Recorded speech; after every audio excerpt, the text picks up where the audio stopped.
नमस्कार, आप सभी दर्शकों का स्वागत है RSN एक्सप्रेस पर और मैं हूं आपके साथ सोनिया।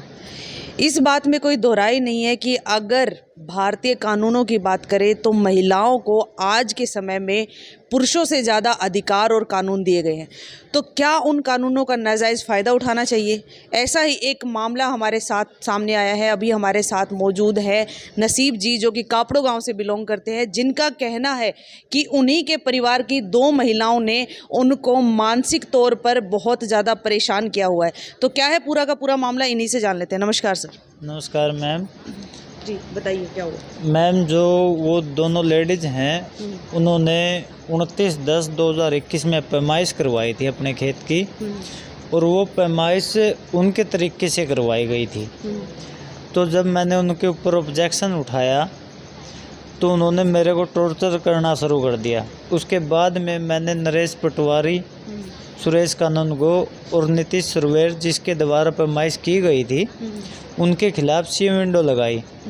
सी विंडो लगाने के बावजूद वो उनके प्रेशर में आके मेरे को परेशान करने लगी कि हमने ये पैमाइश है जो ये काफ़ी पैसे दे के करवाई है और तू इसको चैलेंज मत कर, तू अपने आप चुप के बैठ जा। आपके साथ रिश्ता क्या है उनका? वो सर मैम मेरी मौसी है। अच्छा। और वो दूसरी जो है वो मेरी मौसी के लड़के की पत्नी है। अच्छा। वो दोनों विधवा हो चुकी हैं और इस बात का मतलब लेडीज होने का वो मेरे साथ नाजायज़ फ़ायदा ठहरी है मेरा। जब भी मैं खेत में जाऊं हूं तो मेरे को इस बात का डर रहता है कि किसी प्रकार का ब्लेम लगा के अंदर ना कर दे, ताकि वो मेरे को बार बार ऐसा करने की धमकी देती है। इसलिए मेरा खेत में जाना आना भी मुश्किल हो गया है। जब भी मैं अपने परिवार की या मेरी मिसेज को या मेरी माँ को वहाँ पे भेजता हूँ तो उनके साथ भी लड़ाई झगड़ा करती हैं। अच्छा, यानी ये आपका ज़मीनी विवाद है? हाँ, ये हमारा ज़मीनी विवाद है। ये प्रोपगंडा के द्वारा जो पैमाइश करवाई गई थी, जो मेरी मौसी के लड़के की पत्नी है, उसका जो लड़का है वो नाबालिग है। अच्छा। हाँ, तो उसके फर्जी साइन करके जो मतलब एप्लीकेशन दी गई थी पैमाइश की, वो भी नाजायज़ है, और जो पैमाइश की गई वो भी नाजायज़ है। जब मैं इसके ऊपर कोई भी ऑब्जेक्शन उठाता हूँ तो वो मेरी बात दबाने के लिए मुझ पर मानसिक दबाव बनाए रहती हैं। कल ये शुक्रवार की बात है कि हमारे ऊपर FIR कटवाई गई। अच्छा। जब भी हम अंदर गए तो उसके बावजूद मेरे खेत में उन्होंने मतलब ट्रैक्टर से रात को बहा दिया। अच्छा। हाँ, और कल की बात है ये। कल जब मेरी माँ खेत में सब्ज़ी लेने गई थी, सब्ज़ी बो रखी है मैंने, तो उस टाइम पे जो रंग का खाड़ है मेरा, जिस पर सटे लिया हुआ मैंने अभी भी, उसको बंद कर रही थी। वो दोनों बंद कर रही थी। जब मेरी माँ ने उनके ऊपर ऑब्जेक्शन किया तो उन्होंने मेरी माँ के साथ भी मारपीट की। अच्छा। वो मेरे पूरे परिवार के साथ ऊपर मतलब मानसिक दबाव बना रही हैं। और जो इसकी लड़की हैं, जो इसके दामाद हैं इनके, उनके मेरे अच्छे रिश्ते थे, लेकिन जब इसने भड़का के उनको भी मेरे खिलाफ़ कर दिया है। वो भी मुझ पर बार बार दबाव बना हुए हैं। कभी लड़की, कभी उनके दामाद, मेरे को बिल्कुल परेशान करके रख दिया है। जब भी मैं पुलिस में जाता हूँ चौकी में, तो मेरी कोई भी सुनवाई नहीं होती। वहाँ पे क्या कहा जाता है चौकी वालों की तरफ से? चौकी वालों की तरफ से कहा जाता है कि ये दोनों विधवा हैं, आप लोग इनको तंग कर रहे हो, लेकिन पैमाइश नहीं की जाती उनके द्वारा। मैं ये बोलता हूँ कि पैमाइश एक बार की जाए, गांव में जाया जाए, अगर हमारा कसूर है तो जो सज़ा दो, लेकिन हमारी बात ना सुन के, केवल इनकी बात सुन के ही हम पर कार्रवाई मत करो। मतलब आपको ऐसा लगता है कि एक तो विधवा होने की वजह से, हाँ। दूसरा महिलाएं होने की वजह से जो पुलिस प्रशासन है वो उनका साथ ज़्यादा दे रहा है बजाय आपके? हाँ जी। जी। और मैंने ये बोला है कि अगर मैं कसूरवार हूँ तो आप मेरे खिलाफ़ कार्रवाई करो, लेकिन एक बार तफ्तीश तो करो। एक बार गांव के लोगों से जाके तो मिलो कि मैं परेशान कर भी रहा हूँ या नहीं। गांव के सरपंच का क्या कहना है? गांव के सरपंच ने बोला है कि वो मतलब भाई औरत का मामला है, मैं इसके बारे में कुछ नहीं बोल सकता, वो जो लिखवाऊंगी उनके ज़्यादा चल रहा है। तो इसी प्रकार की जिससे भी मैं बोलता हूँ यही बात सुनने को मिलती है कि औरत की ज़्यादा चल रहा है, तू मान जा। लेकिन मैं ये बोलता हूँ कि मैंने आज तक ऐसा कोई भी काम नहीं किया है जो मतलब उनके साथ नाजायज किया है, उसके खेत पर दूसरे आदमी का कब्जा है और वो मेरे खेत पर ऊपर जमाए हुए हैं।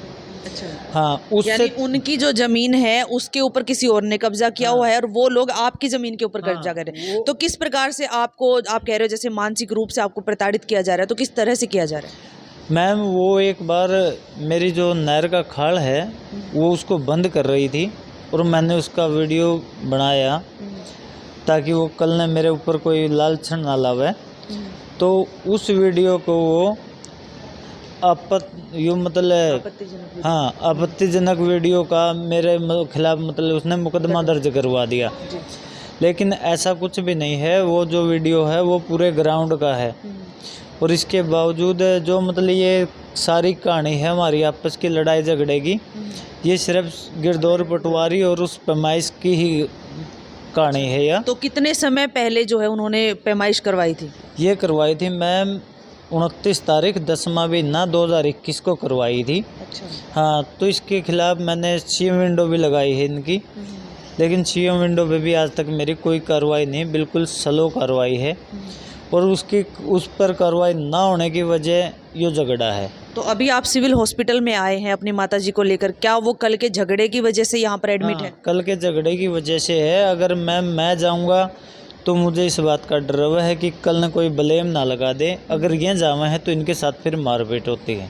अच्छा। हाँ, मेरा खेत में अकेले का जाना मुश्किल है, नामुमकिन के बराबर हो गया है। मेरा खेत आज तक नू का नू फरी पड़ा है, उसके मैं कोई भी बिजाई नहीं कर पाया मैं, सिर्फ इनकी वजह से।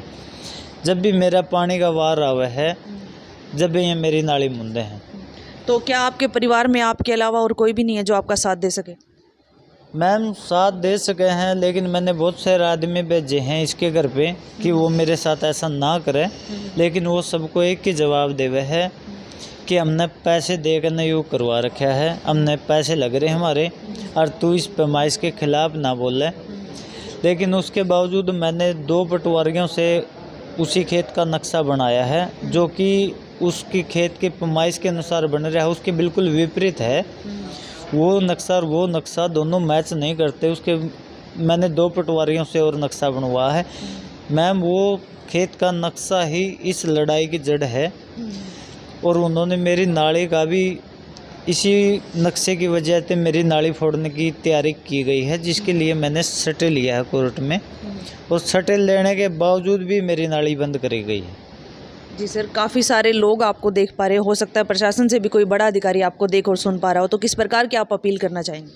मैम, मैं ये अपील करता हूँ कि मतलब ये जो मेरे को मानसिक दबाव बना रखा है, यो मेरे से बंद किया जाए और जो उसके खेत की पैमाइश है उसका हिस्सा है उसको दिलाया जाए, लेकिन जो मेरे खेत का हिस्सा है उसको भी बचाया जाए।